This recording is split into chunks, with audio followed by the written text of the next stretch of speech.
Hello good people, চলে এসেছি একটা নতুন গল্প নিয়ে। কিভাবে পুরো দিনাজপুরটা একদিনে ঘুরে দেখানো যায় সেটাই আসলে আজকে আলোচনা করব। আশা করি ভিডিওটা শেষ পর্যন্ত দেখবেন এবং পাশে থাকবেন। ধন্যবাদ।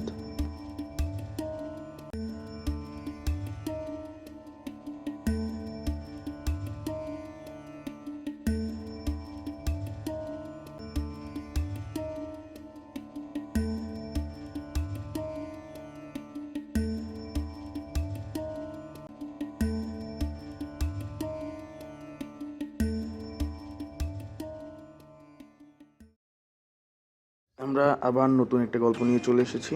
হ্যাঁ, আমরা এখন যেখানে দাঁড়িয়ে আছি একটা স্কুলের সামনে। হ্যাঁ, অবশ্যই এই স্কুলটা বাংলাদেশের অন্যান্য স্কুলের মতো না, কোনো প্রকার ইট বালুর কনক্রিট ছাড়াই স্কুলটি তৈরি করা হয়েছে। শুধুমাত্র বাঁশ, কাঠ, বালু ইত্যাদি দিয়েই গোটা স্কুলের কাঠামোটা তৈরি করা হয়েছে। আপনি আরও জেনে অবাক হবেন, পুরো স্কুলটিতে কোনো ইলেকট্রিসিটির ব্যবস্থা নেই। স্কুলটির ডিজাইনটা এইভাবেই করা হয়েছে যাতে ইলেকট্রিসিটির কোনো প্রয়োজন না হয়। মূলত এইসব কারণেই স্কুলটি অন্যান্য স্কুল থেকে আলাদা। 1999 সালে জার্মানির অর্থায়নে এই স্কুলটি প্রতিষ্ঠিত হয়। এটা মূলত জার্মানি ও অস্ট্রিয়ার বেশ কয়েকজন আর্কিটেকচার দ্বারা নির্মাণ করা হয় এবং শ্রমিক হিসেবে কাজ করে বেশ কিছু বাংলাদেশি নির্মাণ শ্রমিক। স্কুলটিতে প্রথম শ্রেণী থেকে একদম দশম শ্রেণী পর্যন্ত শিক্ষার্থীরা পড়ালেখা করে। এছাড়াও স্কুলটি একটি ভোকেশনাল ট্রেনিং সেন্টার। স্কুলটি দিনাজপুর সদর থেকে একদম 20 কিলোমিটার উত্তরে অবস্থিত বিরল উপজেলার রুদ্রপুর গ্রামে প্রতিষ্ঠিত হয়। স্কুলটির বাইরের অংশ দেখতে যতটা না চমৎকার, তার থেকে ভিতরে আরও বেশি চমৎকার এবং স্থাপত্যকলার পাশাপাশি স্কুলটির একটা গুরুত্বও রয়েছে এই এলাকায়। আশেপাশে যতগুলো গ্রাম রয়েছে সবগুলোই প্রায় আদিবাসী অধ্যুষিত এলাকা এবং এখানে শিক্ষার মানটা খুব একটা উপরের দিকে না হয় এই স্কুলের উপরেই আসলে অনেকে নির্ভরশীল। অনন্ত ভাই আমাকে উপরে ডাকতেছে, চলেন দেখে আসি উপরে কি অবস্থা। এখানে একটা ক্লাসরুম দেখা যাচ্ছে, এটা মেবি ক্লাস 4-এর একটা ক্লাসরুম, তারা খুব সুন্দরভাবে সাজিয়েছে।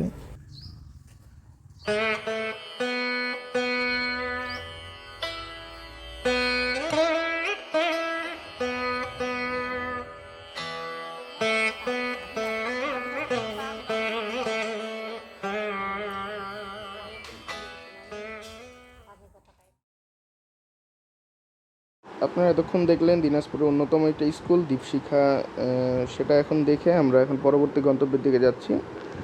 তার আগে কিছু তথ্য দিয়ে রাখি, এখানে আসতে হলে কিভাবে আসবে। মূলত দিনাজপুর রেল স্টেশন কিংবা বাস স্ট্যান্ড থেকে আপনি সহজে অটো বা 3 চাকা বিশিষ্ট ভ্যান গাড়িগুলো পেয়ে যাবেন।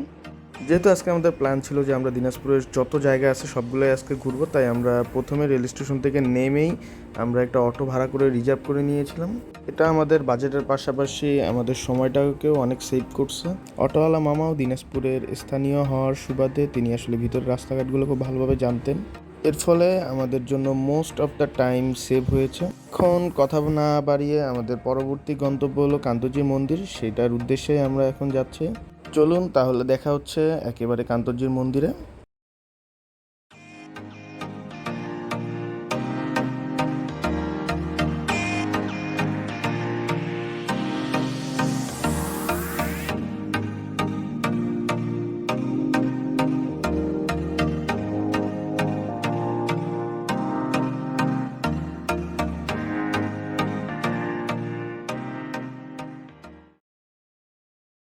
এখন আমরা চলে আসছি কান্তজির মন্দিরের একদম গেইটে। তো এটাই মূল প্রবেশদ্বার কান্তজির মন্দিরে ঢোকার। অনন্য ভাই আর ওহি সামনে ঢুকতেছে গেট দিয়ে। কান্তজির মন্দির নিয়ে যে কথাগুলো না বললেই নয়, মূলত এই মন্দিরটি 1700 খ্রিস্টাব্দে তৈরি করেন দিনাজপুরের মহারাজা রামনাথ রয়।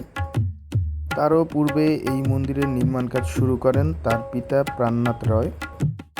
এই মন্দিরটির বিশেষ কিছু গুণ রয়েছে যার কারণে আসলে হিন্দুদের কাছে এটা অনেক জনপ্রিয় একটি মন্দির। তো হিন্দু ধর্মাবলম্বীদের যে দেবতা কান্ত বা কৃষ্ণের পূজা হয় এখানে।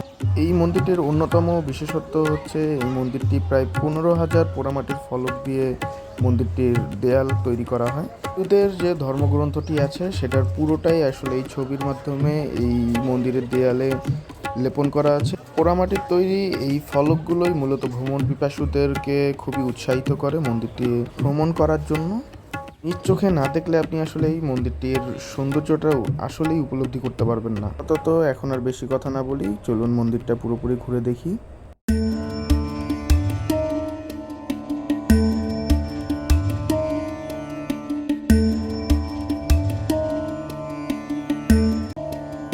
गुरुवे शरणं गुरुवे शरणं शरणं गुरुवे शरणं प्रदोष शिवनायन्मा शरणं गुरुवे शरणं गुरुवे शरणं शिवनायन्मा शरणं பாலினை தூட்டும் தாயினும் சாலப்பரிந்து நீ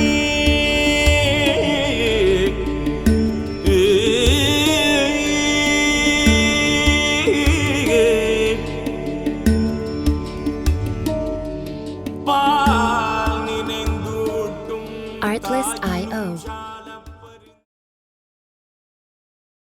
কান্তজির মন্দির কেমন লাগলো অবশ্যই কমেন্ট বক্সে জানাবেন। এবং আমরা এখনই দেখতে যাচ্ছি কান্তজির মন্দিরের ঠিক 300 গজ নিকটেই একটা মসজিদ আছে, সেটা হলো নয়াবাদ জামে মসজিদ। সেটাও আসলে মোগল আমলে তৈরি, সেটাও এখন আপনাদেরকে দেখাবো, ভিডিওটা লম্বা না করি।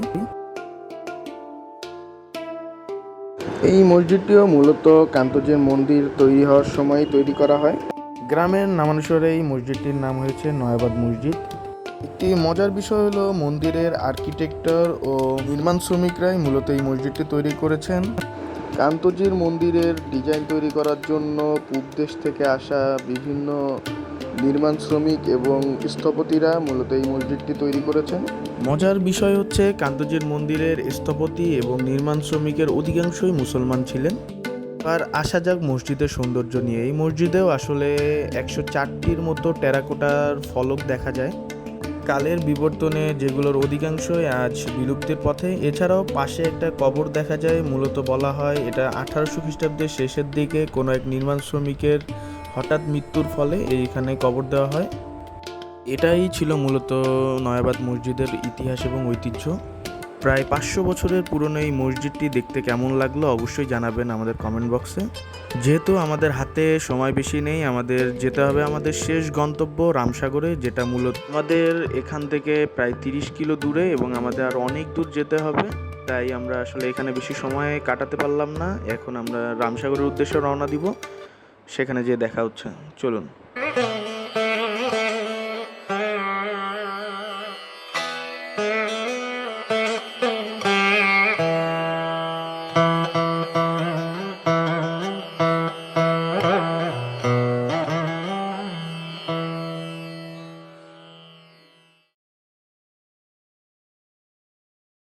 এখন আমরা চলে এসেছি আমাদের পরবর্তী গন্তব্য রামসাগরে। রামসাগরে আস্তে আস্তে বিকেল গড়িয়ে প্রায় সন্ধ্যের কাছাকাছি চলে এসেছে। সন্ধ্যে হওয়ায় আলোক স্বল্পতার কারণে আপনাদেরকে জায়গাটি ভালোভাবে ঘুরিয়ে দেখাতে পারলাম না, এর জন্য আমি আন্তরিকভাবে দুঃখিত। তৎকালীন ইতিহাস ঘাটলেও রামসাগরের গুরুত্ব সম্পর্কে জানা যায়। ইতিহাসের পাতা থেকে জানা যায় এটিরও বয়স কমপক্ষে 500 বছরের মতো। এই দিঘিকে ঘিরেও অনেক লোককথা প্রচলিত রয়েছে।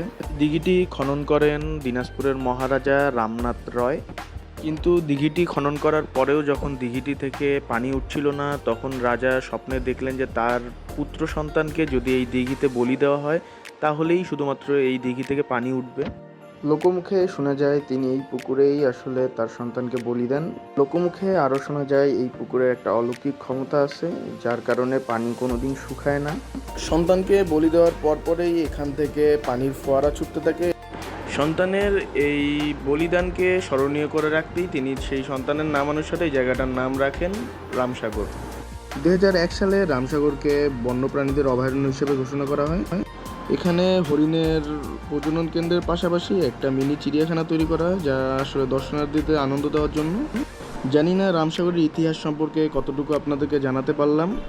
ভিডিওটি যদি ভালো লেগে থাকে তাহলে অবশ্যই লাইক এবং কমেন্ট করবেন। আর ভবিষ্যতে এমন আরও অনেক ভিডিও পেতে হলে অবশ্যই চ্যানেলটিকে সাবস্ক্রাইব করতে হবে। ধন্যবাদ বলে আজকের দিনাজপুর পর্বের এই ভিডিওটি এখানেই শেষ করছি। সবাইকে অনেক অনেক ধন্যবাদ। ভালো মন্দ যেমনই হোক, অনেক প্রতিবন্ধকতার মাধ্যমে ভিডিওগুলো বানাই। আপনার ভালো মন্দ যে কোনো আমি জানি আমার ভিডিওর আরও মান উন্নয়নের প্রয়োজন রয়েছে, তো আপনারা যদি কমেন্ট করে আমাকে জানান আমি কোন জায়গাটা আসলে আরও ভালো করতে পারি, তাহলে সেটা আমার জন্য আসলে সত্যি অনেক ভালো হবে। এই জন্য যে কোনো কমেন্ট আপনারা করতে পারেন।